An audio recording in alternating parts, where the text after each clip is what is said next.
मराठा आरक्षण प्रश्नी पश्चिम महाराष्ट्र दौऱ्यावर असणाऱ्या मनोज जरांगे पाटील यांच्या सहकारी कार्यकर्त्याचा अपघात झाला आहे। मनोज जरांगे पाटील यांच्या ताफ्यासोबत असणाऱ्या किरण नामक कार्यकर्त्याला एसटीची धडक बसल्याने तो जखमी झाला। त्या घटनेची माहिती मिळताच मनोज जरांगे पाटलांनी स्वतः त्याला रुग्णवाहिकेमध्ये घालून विटा येथील शासकीय रुग्णालयामध्ये उपचारासाठी पाठवले। त्यानंतर जरांगे पाटलांनी विटा शहरात दाखल होतात दौरा सोडून थेट रुग्णालयामध्ये धाव घेत कार्यकर्त्यांच्या प्रकृतीची विचारपूस केली।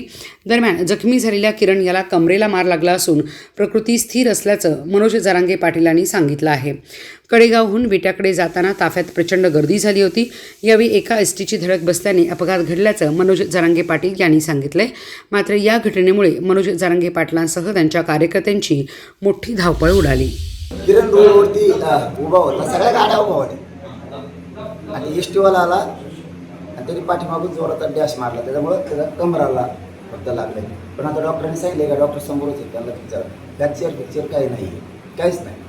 पण ते आता शेवटी काय, माझे काम करणारे लेकर आहेत, मला लय जीव आहे म्हणून मी ताबडतोब गाडी बोलवली, त्याला माझ्या गाडीत टाकलं। आम्ही कडेगावकडे घेऊन चाललो होतो, पोलीस बांधवाला विचारून, इकडचे हॉस्पिटल माहीत नाहीत आम्हाला। ते याची जर तब्येत मला गाडीतच व्यवस्थित वाटली, तेव्हा म्हणलं की मार पाठीमागून लागला आहे।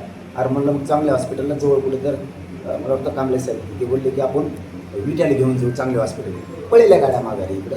आणि आता सरकारी हॉस्पिटलला आणलं, आम्हाला माहीत नाही विड्याचं आता, त्यामुळे आता आमची माणसं येतीलच आता स्थानिकचे, ते घेऊन जातील चांगल्या हॉस्पिटलमध्ये, एकदम क्लिअर आहे का तुमच्या समोरच आहे। किरण बघतला ते झालं, तुम्ही काही काळजी करायची गरज नाही, काय नाही एकदम व्यवस्थित। मूळ गाव कोणतं किरणचं?